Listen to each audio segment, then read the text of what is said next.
என்னுடைய தகப்பன் சபை போதகர், நிறைய கிராம ஊழியங்கள் செய்கிறவர், நிறைய ஆட்களை அறிந்தவராக இருந்ததுனால நிறைய இந்த சாவு அடக்கம் பண்ணுறதெல்லாம் அவருக்கு வரும். அவருக்கு அழைப்பு கொடுப்பாங்க.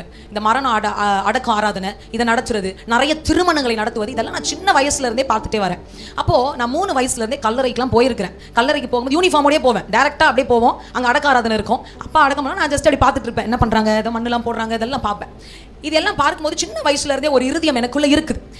மற்றவங்களுடைய கஷ்டத்தை நம்ம அதுக்குள்ளே இருந்தோம்னா அப்படின்னு பார்க்குற இருதயம் என்னவோ தெரியல, ஆண்டவர் கொடுத்துட்டாரு. நம்ம ஊழியத்துக்கு தான் வரப்போறோன்றதுனாலேயே சின்ன வயசுல அந்த இருதயத்தை கொடுத்துட்டாரு போல. அடுத்தவங்க பிரச்சனையை, அடுத்தவங்க சூழ்நிலையை என் பிரச்சனையாய் பார்த்து அதை பாரப்படுகிற ஒரு இருதயம் எனக்கு இருந்தது. ஆனால் அடுத்தவங்களுடைய மரணத்தை எல்லாமே என்ன பண்ண பார்த்து சே இப்படி அழுறாங்களே, இதுவே நம்மளுடைய அண்ணனா இருந்தா, நம்ம இவங்களுடைய மகளா இருந்தா இப்படி தானே நமக்கும் இருக்கும்னுலாம் மற்றவர்களை பார்த்து நான் வேதனைப்பட்டது உண்டு. இது வேற. ஆனால் ஒரு நாள் வந்துச்சு என்னோட 15வது வயசுல, இதுதான் வலி அப்படின்னு ஆணி எடுத்து அடின்னு இருதயத்தில் அடிச்சா எப்படி இருக்குமோ, இது தாண்டா உலகத்திலேயே பெரிய வலி, இது மாதிரி ஒரு வலிலாம் இதுக்கப்புறம் இல்லவே இல்லைன்னு நினைக்கிற ஒரு வலி என்னுடைய அப்பா மறிக்கும் பொழுதுதான் எனக்கு அந்த வலி தெரிஞ்சுது. நான் 15 வயசுல 10th ஸ்டாண்டர்ட்ல இருக்கும் பொழுது என்னுடைய தகப்பன் மறித்தார். அவர் மறித்த பொழுது அந்த வலியை நான் அப்பதான் பார்க்கிறேன். இதுவரைக்கும் மற்றவர்களுடைய மரணம் சாவு இதெல்லாம் பார்த்துருக்கிறேன். அதெல்லாம் பார்க்கும்போது பார்த்து இருந்த வலி வேற.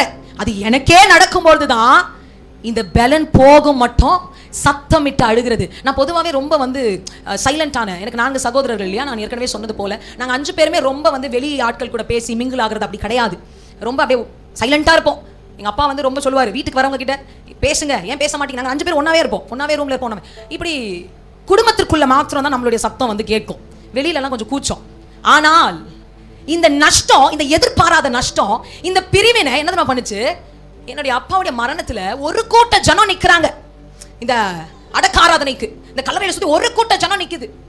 நான் கூச்சமான ஆளு தான், அப்படிலாம் நான் ரொம்ப சைலண்டா அழுவேன். மற்றவங்கள மாதிரி இதை சொல்லி அழுவுறது கூட கிடையாது. எந்த கஷ்டமா இருந்தாலும் மேக்சிமம் சொல்ல மாட்டேன். எதுவாக இருந்தாலும், ஜுரமா இருந்தாலும், வலியா இருந்தாலும் நானே ஹேண்டில் பண்ணுவேன். ஆனா முன்னு சைலண்டா அழுவேன். எதா இருந்தாலும் முறை என் சைலன்ஸையும் பிரேக் பண்ணதுன்னா, எதிர்பாராத ஒரு வலி, எதிர்பாராத ஒரு பிரிவு வந்தபோது ஒரு கூட்ட ஜனம் நிக்குது. அந்த கூச்சம் எங்க போச்சுன்னு தெரியல. நம்ம யார் என்ன எல்லாம் மறந்து எல்லாம் முடிஞ்சு போச்சு. யார் இருந்தா எனக்கு என்னன்னு சொல்லி வாய் விட்டு அழுதுன்னா, இதுக்கப்புறம் இவரை பார்க்க முடியாதே என்கிற வலி, ஒரு மரணம் கொடுக்கிற வலி என்ன தெரியுமா, இதுக்கப்புறம் இந்த நபரை பார்க்க முடியாதே என்கிற வலியில எனக்கு ஞாபகம் இருக்கு. அந்த பெட்டி எடுத்து மூட போகிறாங்க. மூட போகும்போது ஆணி எடுத்து அடிக்க போறாங்க. நான் கதறின அந்த கதறல் எனக்கு ஞாபகம் இருக்கு. இன்னும் ஒரு 5 நிமிஷம் திறந்து வைங்களேன், நான் எங்க டாடியை பார்த்துக்கிட்டே இருக்கிறேன் அப்படின்னு சொன்ன அந்த சத்தம், மொத்த பேரும் என்னை பார்த்து ஏக்கமா அழுதுட்டு தான் இருக்கிறாங்க. இந்த பிள்ளை எப்படின்னா ஒரே பொண்ணு இல்லையா, அதனால இன்னும் கொஞ்சம் பாசம் அதிகம். நான் வெளிப்படுத்துறது கம்மி, ரொம்ப சைலண்டா இருப்பேன்.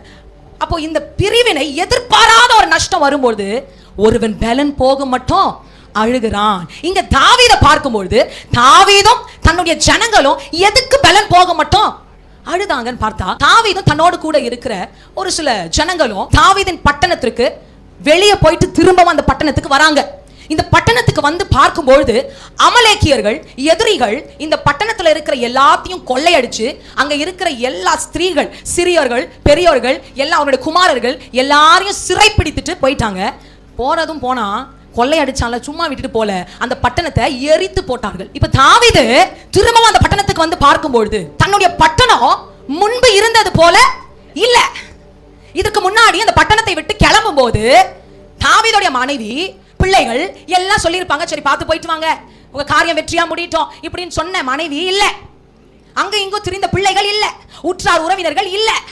இன்றைக்கு கர்த்தருடைய பிள்ளைகளே, உங்களுடைய வாழ்க்கையில முன்பு இருந்த நிலைமை இல்லை என்றால், முன்பு இருந்த சிந்தனை இல்ல, முன்பு இருந்த சந்தோஷம் வீட்டுல இல்ல, முன்பு இருந்த ரட்சிப்பின் அனுபவம் இல்ல, முன்பு இருந்த தெய்வீக சமாதானம் இல்ல, முன்பு இருந்த கர்த்தரோடு கூட இருந்த உறவு இல்ல. முன்பு என் பிள்ளை நல்ல பிள்ளையா இருந்தான், இப்ப அவன் கேரக்டர் மாறிடுச்சு, நல்லா தான் வளர்த்தேன், ஆனா என்னன்னு தெரியல, முன்பு இருந்த ஒழுக்கம் அவனுக்கு இல்ல, முன்பு இருந்த கீழ்ப்படிதல் இல்ல, முன்பு இருந்த ஐக்கியம் இல்ல, முன்பு இருந்த வைராக்கியம் இல்ல என்று எதெல்லாம் முன்பு இருந்தது போல உங்கள் வாழ்க்கையில இல்லையோ, உங்களை கண்டுபிடித்த ஆண்டவர் உங்கள் தலை மேல தம்முடைய உறுதியான கரத்தை வைத்து மறுபடியும் நீங்கள் அதை திருப்பிக் கொள்ளும்படிக்கு கர்த்தர் உங்களை ஆசீர்வதிக்க வந்திருக்கிறார். கைகளை தட்டி ஆமென் சொல்வோமா?